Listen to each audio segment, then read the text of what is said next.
Jepang akan menginvestasikan dana sekitar 57 triliun rupiah dalam Sovereign Wealth Fund Indonesia. Investasi tersebut direncanakan melalui Japan Bank for International Corporation atau JBIC. Menteri Koordinator Bidang Kemaritiman dan Investasi Indonesia Luhut Binsar Panjaitan menyampaikan jumlah investasi JBIC tersebut 2 kali lipat dari komitmen yang diberikan oleh US International Development Finance Corporation. Komitmen yang disampaikan oleh Gubernur JBIC tersebut akan segera ditindaklanjuti di tingkat teknis. Investasi tersebut diharapkan dapat mulai masuk ke Indonesia pada kuartal pertama 2021. Selain Jepang, pemerintah juga bakal berkunjung ke Abu Dhabi dan Arab Saudi untuk menjajaki dukungan investasi dari negara-negara tersebut untuk SWF Indonesia.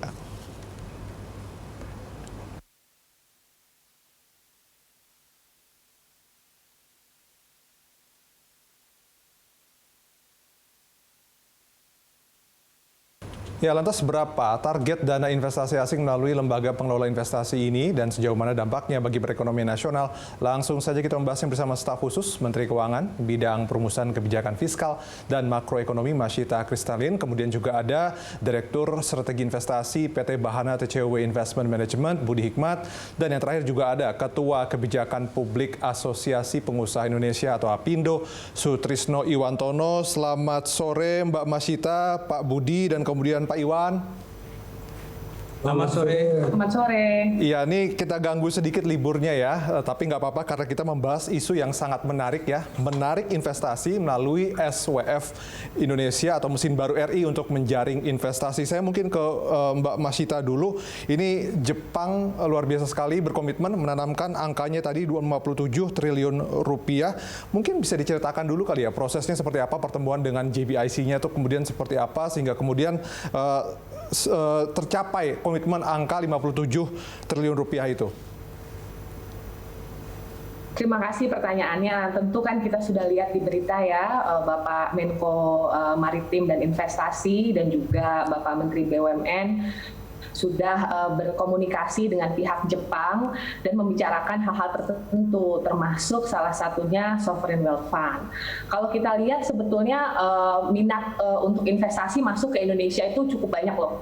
Jadi kalau kita lihat ya, Indonesia itu pertumbuhan potensial kita sebelum pandemi itu di 5%, jadi secara nominal itu di 9-8% sampai 10%. Kemudian kalau kita lihat Indonesia kan ingin menjadi negara maju ya di tahun 2045, sehingga kita mengembangkan beberapa industri. Jadi kita ada hilirisasi mineral Indonesia, kemudian kita juga ingin melakukan pendalaman pasar keuangan. Jadi tentu SWF ini menjadi salah satu vehicle yang menurut saya sangat timely untuk pembangunan Indonesia saat ini. Dan tentu memang banyak sekali yang berminat. Nah sejauh ini Pak Budi, sejauh ini kan sudah ada 2 negara yang berkomitmen, bahkan Jepang sebetulnya angkanya 2 kali lipat dibandingkan Amerika Serikat. Anda melihat apakah memang pasar internasional, itu kan negara-negara lain, itu masih melihat Indonesia adalah pasar yang sangat potensial? Tentunya seperti itu, dan sebetulnya ada suatu realita yang harus kita cermati dan manfaatkan, bahwa berbeda dibandingkan krisis 2008, 2020 kali ini tuh semua negara hampir menciptakan uang. Jadi too much liquidity but too little credit di negaranya. Sementara di Indonesia tuh kekurangan uang. Istilahnya di luar itu punya uang, punya barang, kita punya orang, punya ruang. Jadi kita itu bisa ketemu, dan seperti yang tadi disampaikan Mbak Masyita, betul sekali. Kita itu membutuhkan big push untuk bisa jangan sampai istilahnya growing old before growing rich ya, istilah World Bank ya. Kalau bagi kami cegah tuwir sebelum tajir, kira-kira seperti itu. Kalau dari Pak Iwan sendiri nih, sejauh mana kemudian komitmen 2 negara ini membawa angin segar untuk dunia usaha di Indonesia? Ya, saya kira mudah-mudahan itu bisa direalisasi ya, karena memang kita ini kan adanya SWF ini kan penting untuk bisa menggerakkan ekonomi kita ya. Tapi kita tahu sebenarnya pemerintah juga bukan dalam kondisi yang mempunyai dana yang cukup begitu. Sebenarnya kan SWF itu konsepnya macam-macam ya. Di antaranya sebenarnya kan investasi yang berasal dari kemampuan pemerintah sendiri, Misalnya kalau dia punya cadangan devisa cukup karena adanya ekspor, ya, kemudian karena harga komoditi itu berfluktuasi, sehingga untuk melakukan hedging itu dilakukanlah SWF semacam ini. Tetapi ini kelihatannya bukan itu, kita akan mengundang investor lain masuk ke Indonesia, di antara JBIC yang tadi juga sudah disebutkan, atau mungkin nanti dari Emirat, dari Abu Dhabi yang bisa ke sini.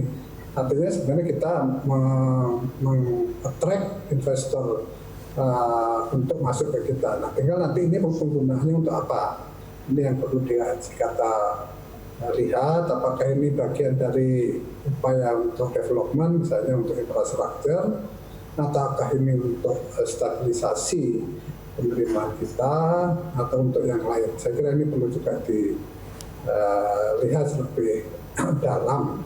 Yang berikutnya tentu karena ini mengundang investasi asing, kita berharap jangan ada syarat-syarat yang terlalu berat ya kepada kita ya, yang akhirnya nanti menjadi kita susah juga untuk bergerak begitu. Oke.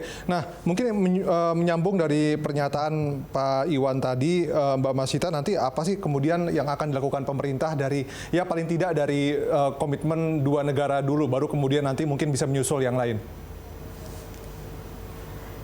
Jadi tentu saja pada saat periode ini ya kita sedang finalisasi rancangan PP-nya. Jadi detailnya tentu masih difinalisasi, akan tetapi menteri-menteri juga dalam rangka perjalanan dinas untuk berbagai urusan juga sudah mulai menanyakan ya dan juga mempresentasikan mengenai keinginan Indonesia ini untuk membentuk yang namanya Sovereign Wealth Fund. Seperti yang saya sampaikan tadi ya, jadi kita ada pull factor bahwa pertumbuhan Indonesia yang relatif tinggi kalau Anda bandingkan dengan pertumbuhan negara maju, tentu memang negara berkembang itu adalah tempatnya untuk melakukan investasi, apalagi di era suku bunga rendah. Kemudian dari segi regulasi, pemerintah Indonesia juga terlihat sekali ingin melakukan pembangunan yang sifatnya meningkatkan pertumbuhan potensial, kemudian juga memeratakan pembangunan. Ya, kita ingin menciptakan lokus-lokus pertumbuhan ekonomi baru di berbagai daerah, gitu ya. Nah, dari pull factor ini sudah cukup tinggi. Kemudian tentu nanti pada saat fund yang sudah dikumpulkan, tentu kita akan membuat yang namanya initial fund. Setelah initial fund dibuat, kemudian fund-fund lain masuk. Tentu dana investasi yang terkumpul ini digunakan untuk berbagai proyek yang masuk ke dalam proyek-proyek strategis nasional. Nah, kemudian kalau kita perhatikan tadi, begitu, apakah kemudian ya, sejauh ini kan kita bisa lihat ada dua negara ya yang sudah berkomitmen. Mungkin saya ke Pak Budi, begitu. Apakah Anda melihat ada negara-negara lain juga yang potensial untuk bisa kita tarik dananya? Memang sebelumnya juga sudah ada informasi bahwa Pak Luhut dan kemudian Pak Erick Thohir juga nanti akan menuju ke Timur Tengah ya, Arab Saudi dan kemudian juga Uni Emirat Arab. Saya yakin pertama itu adalah kombinasi nggak cuma uang masalahnya, tapi sektor. Misalnya apakah itu pangan ya, kita sih kan sekarang tuh berapa? 7 miliar penduduk ya, beberapa aspek-aspek yang strategis ya. Kemudian kan yang namanya kita lihat komoditi lain, apakah itu yang sifatnya misalnya yang namanya nikel misalnya ya, berbagai produk tambang. Tapi yang jelas sih kalau kita ngelihat ini bagaimana pemanfaatan Sovereign Wealth Fund ya, dan untuk kasus Indonesia bahwa ketika kita katakanlah era Pak Jokowi yang pertama ngebut pengadaan infrastruktur kan, bagaimana karena dana itu terbatas ya, berbagai emiten BUMN itu kan dorong untuk recycle modal ya. Kemudian terjadi pandemi. Nah, sementara di pandemi itu yang menyebabkan bahwa ini kalau kita berhentilah boleh dibilang di infrastruktur itu kan berbahaya ya. Sementara penggunaan utang itu sudah boleh dibilang terbilang tinggi ya, baik pada level perusahaan terutama, apalagi katakanlah dengan pandemi ini kan kita running defisit 6,3 GDP ya. Nah, sementara tadi yang kami sampaikan dana di luar yang diciptakan itu luar biasa banyak, terbukti dengan suku bunga terendah sepanjang sejarah gitu. Jadi kita mendatangkan berusaha ya ke investor itu ke real sector ya lewat SWF.